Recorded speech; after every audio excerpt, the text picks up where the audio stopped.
there, welcome back. I am Susan with Susan's Learning Connection, and I was sent a video by one of my clients' parents, and so I wanted to kind of debunk how crazy the English language seems, because sometimes our language seems really crazy. Like, how in the world do we make sense of it? And we get our language from so many other languages, but there are also rules and patterns that help us with our language. So the video I'm going to get ready to show you, you'll probably laugh at, and then I'm going to show you how it's not so crazy. All right, so you know this word? River. River, yes. Okay, good. So you are getting the hang of it. So if that's river, then this right here would be... Diver? No, diver. You don't... Oh, okay. It's okay. Let me give you one more, okay? Okay. All right, you are probably laughing through that too, because it just doesn't make sense, right? Because if this is river, then this should be diver, but it's not. And here's why. Because when we teach the syllable division patterns, so we always label our talking vowels. So talking vowel, ER is a talking vowel, it's an R-controlled vowel. We label our talking vowels, and we label the consonants in between to be able to divide our multi-syllable words into syllables. And so when we have this, the first place we always start is before the consonant, and the second place we try is after. So if I come across this word in a sentence or a passage I'm reading, I would first try river, because this would be an open syllable, that would be a long I. And that doesn't make sense in the sentence, so I would then try after the consonant to divide, and I have a short vowel closed syllable, riv-er. So that's why river is river, but diver, I divide after that vowel, before that first consonant, before the consonant, I divide before the consonant, and I have diver. I have an open syllable, long vowel, diver. So there's one debunk. All right, so first word is thread. Thread, yep. Which means this word right here would be... Red. Well, it depends. Okay, here's the second debunk. So, thread, if this is thread, this is red, right? And he says, well, sometimes. Okay, so here it is. One of the things we teach when we teach reading are vowel teams. And so EA is a vowel team. The most common sound for EA would be the long E sound, E.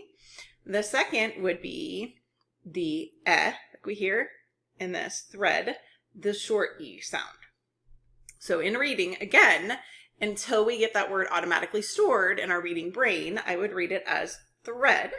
And then he said, well, sometimes this is red, right? Because sometimes this is also read, because EA spells E or A, and that would depend how it's being used in the sentence. I will read a book, but yesterday I read a book. So if we have more than one turtle, all we're going to do is add an S, and now we have... Turtles? That's right, very good. Now if we have more than one goose, it would be... It'd be gooses? No, it's geese. You don't see how... It's because it's more than one goose. Oh, yeah, okay. Here, let me give you one more try here. Let's do this right here really quick. Let's do this right here. What word is that? Moose? Moose. Yes, very good. So more than one moose would be... Meese? No. I mean, mooses? Nope. Moosies? It'd be moose. You don't see how... If we have one moose, it would be moose. But if we have multiple moose, it would be moose. Okay. All right, here we go. So I'm having fun with this. I hope you're enjoying it. So, plurals. So he said, we have more than one turtle, we have turtles, right? If we have more than one goose, he's like, well, gooses. No, geese. So here's the thing. There are 4 different plural rules. So sometimes we add S, sometimes we add ES, sometimes if we have a word that ends in Y, we have to change it to an I, and we add ES. And we have also what are called irregular plural words. So that would be the goose to geese. That's an irregular plural, meaning we don't add that S or ES to make it plural. And same thing with moose. So there are a lot of irregular plural words. Children would be one. Women would be another one. Men would be another one. And so what you do is you explicitly teach these to the kiddos so that they're not confusing and they know, when do I add s to make a word plural? When do I add es? When do I change a y to an I? When is an irregular plural word? And when that's been explicitly taught, when it's been practiced, it's stored automatically, and then it doesn't seem so crazy. Word is hour, which means this word is sour, which means this word is Tower? tor. You don't see how. It's because it's like not the same. Like, that's why. Okay. Yeah. Here, how about this one? If we take this R and we make it a P, what's this word now? It'd be soup. As in chicken noodle soup? No, it's soup. You don't see how. It's because the P. This really is a hilarious video. I love watching it because a few years ago, I couldn't have told you why it seems so crazy.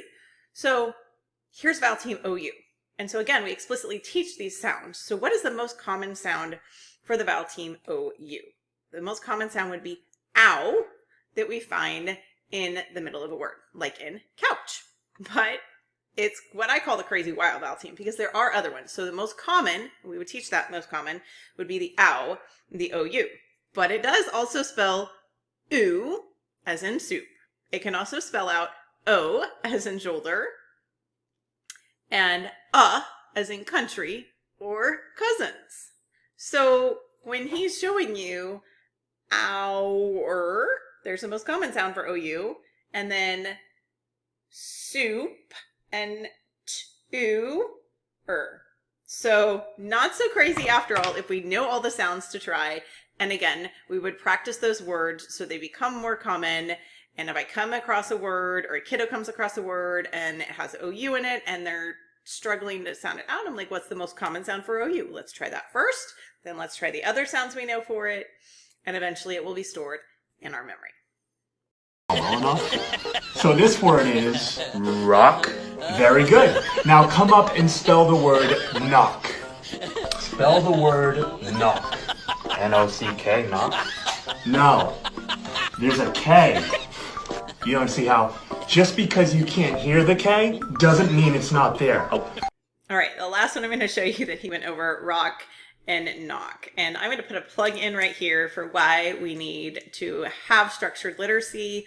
Science of reading is what we call it. So we teach reading based on the science that we know of how our brains learned to read. We need this in our school systems. All schools need to be teaching reading appropriately. I wish I'd known this when I graduated college.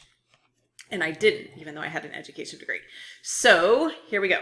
Rock and knock. Again, this is where we would have explicitly taught that there are some silent letters in our language. So when I have a KN at the beginning of a word, it just makes the N and I don't hear that K. And so we would explicitly teach and learn the words that have that silent K. And there are others that have silent letters like the WR in wreath. We just hear the R, the R. So again, explicitly teaching it. And that's why we so need this in our schools so that we're not going around saying our language is crazy. It's really not. And probably one of my favorite go-tos, one of the first things that got me into the science of reading was uncovering the logic of English, because there's so much in here that lets you know that there is logic in the English language. There are tons of other resources out now. It's much more prevalent than it used to be, but I hope you had fun seeing how this isn't so crazy, but also got a good laugh out of the video. I know I did. Stay tuned for more.